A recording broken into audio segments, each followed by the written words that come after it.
Hello, and welcome to Indiana University Northwest Partners in Conversation, sponsored by CURE, or the Center for Urban and Regional Excellence. I'm honored to be invited to speak here today with Partners in Conversation. Let me share my presentation here with you. Okay, today we're going to look at racial, social, and ecological injustice, an era of assimilation from 1888 to 1896 in Jasper County, Indiana. Specifically, we're going to look at what was St. Joseph's Indian Normal School in Rensselaer, Indiana. Jasper County, Indiana is just to the south of Lake County, Indiana, about an hour's drive from the IUN campus. My name is Lora Mendenhall. I teach in the English department at IUN. Today, we're going to look at a condensed history of St. Joseph's Indian Normal School. This will be our video presentation today. There will be a later subsequent video, why discussing the U.S. boarding school era is important. And then there will be a third, equitable racial, social, and ecological restorative justice. And you will see the book, St. Joseph's Indian Normal School, here on the next slide.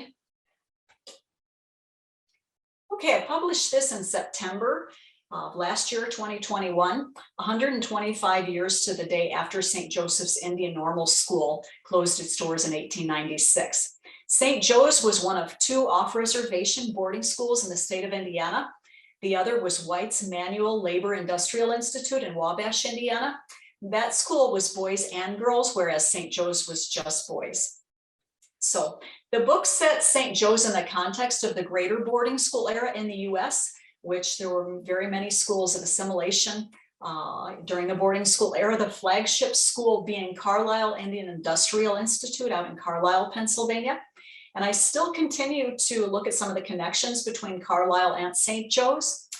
You hear a lot in the news as of late about the Canadian First Nations residential schools, a terrible, tragic history, atrocities, cultural genocide at those schools, and same thing in the US with the US boarding schools.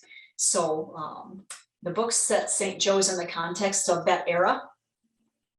I believe last week the Pope issued an apology for the First Nations residential schools and the atrocities that took place there. I know currently Deb Haaland, the Secretary of the Interior, very hard at work looking into the US boarding schools, looking at their histories, raising awareness. So small steps in the right direction, looking at what was some very tragic history, raising awareness. Unfortunately, Indigenous people worldwide have experienced a lot of the same oppression that has gone on with these types of schools. In the US, most schools were either Catholic, Protestant, or US government run. Sometimes that was a combination of those things. As you'll see on the front of the book, there is the restored structure of St. Joseph's Indian Normal School. The first time I encountered the building itself, I was 4 or 5 years old, and it had been in very bad disrepair, abandoned. There were no doors or windows on it the first time that I encountered it. And I will talk more about that in just a bit. But it was restored in 2003 with grants and private funds. It's one of the oldest structures of its kind still in existence east of the Mississippi River. The bottom floor was restored with the intention of using it as adult learning classrooms and then office space. The outside, again, has been restored to pretty much the original condition. The upper floors have not yet been restored, and I think there were some intentions of doing that, but they just have not been restored as of yet.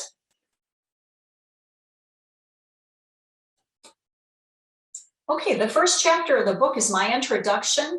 And it explains how, like I said, I first encountered the building when I was 4 or 5 years old, and over a very long period of time, kept being drawn to that structure, not knowing what it was. And eventually I came to realize what it was and was granted access to the records for the school in 2016. They had been housed by St. Joseph's College.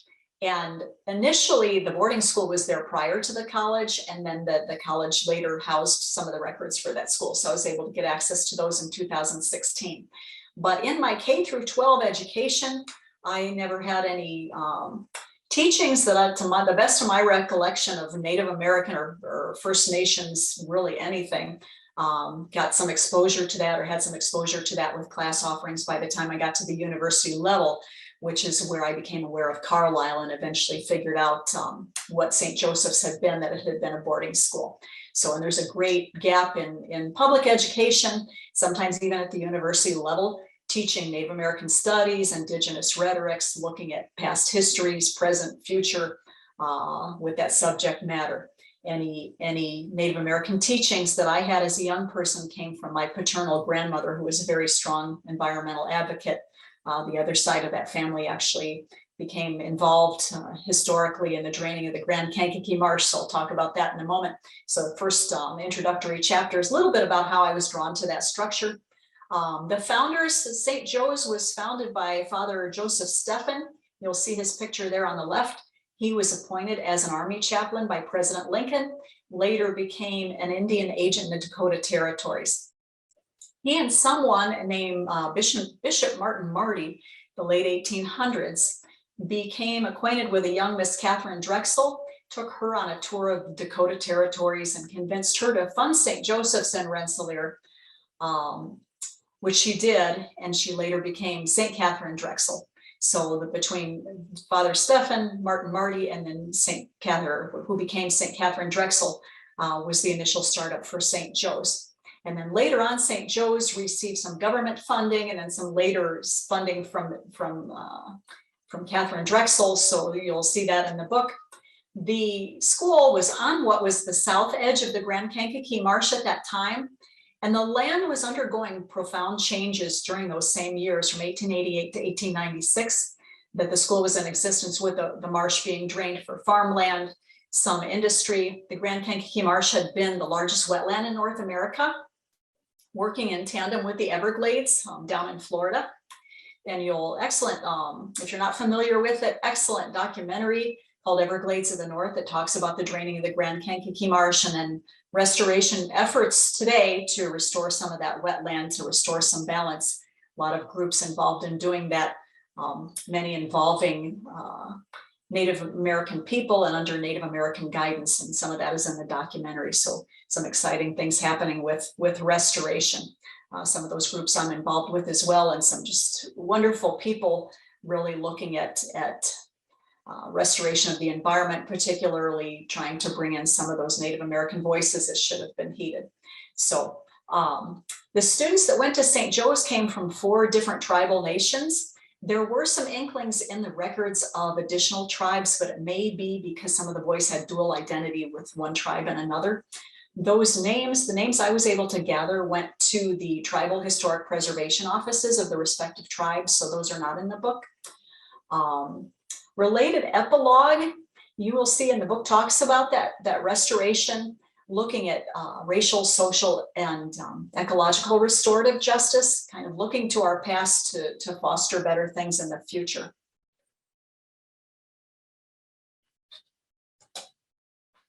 Okay, so with the boarding school era in particular, we need to acknowledge that era in our education system and just be aware of it.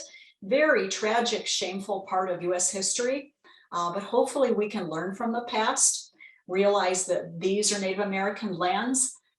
They have been the ancestral homelands of tribal nations from the first footsteps of settlers onto North American soil. As far as I'm concerned, we are still guests here. This is their land, and we should have heeded their worldviews, knowledge. We should have had great respect from that from the onset. Just things that we need to include in our public education. Okay, key points or takeaways. Most of us know so little of the boarding school era in US history, and as I said, we'll continue with 2 other subsequent videos. Moving beyond the boarding school and looking ahead. But at this point, we need to be aware of it and acknowledge it.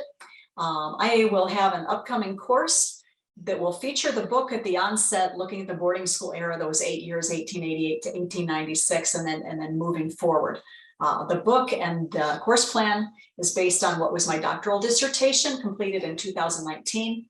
And it documents the history of the school, what had been in this portion of Indiana prior to that, and then looking at Native voices, bringing those into the classroom, Native scholars, like I said, looking to examine Native American worldviews and what we should have learned long ago, what we should have respected and heeded. So the course will have some writing for environmental advocacy, which I've done before, and bring in some service learning, some hands-on learning with that connection with people and land. These voices should have been heeded long ago and very much need to be respected and revered today. Most of us have just so much to learn. Okay, there are my resources. The link to my book is there. It's available on Amazon and there's no charge for it. You will pay a print and ship fee, I believe. Any unforeseen profit goes to the American Indian College Fund. There's a second book there I recommend by Francis Paul Prucha. And then Pat Wisniewski, she's director of Everglades of the North, the documentary that I spoke of earlier.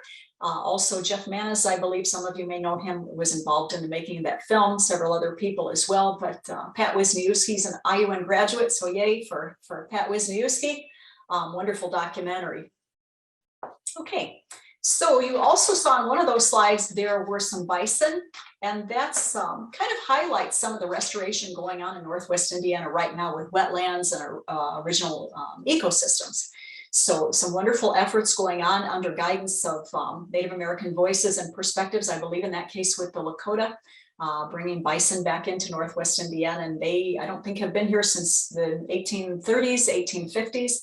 Potawatomi also very involved, one of the groups of Potawatomi very involved in restoring wetlands along kind of the headwaters of what was the Grand Kankakee Marsh, bringing back some of those wetlands. So lots of exciting things going on. Things to be aware of, things to really learn from. So I want to thank you for listening today. Please watch for the other two videos. They will be here coming up, and I thank you very much for listening, and have a wonderful day.